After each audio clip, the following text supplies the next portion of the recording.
Hey guys, in this video I'm going to show you how to fix a no available camera found on Microsoft Teams. The first thing I want you to do is just open up Microsoft Teams, make sure you're logged in, and then come to the top right. Next to your profile icon, I want you to click on these three dots. Click on that, you get all of these options. Click here on Settings. Now here, what I want you to do, I want you to click on Devices. And here you'll see video.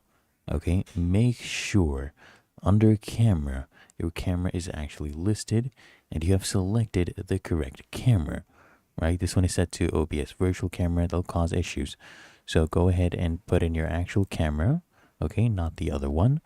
And then it should work, okay? Just try it out and then you just go join your meeting. It will work. If you're using it in another app, right?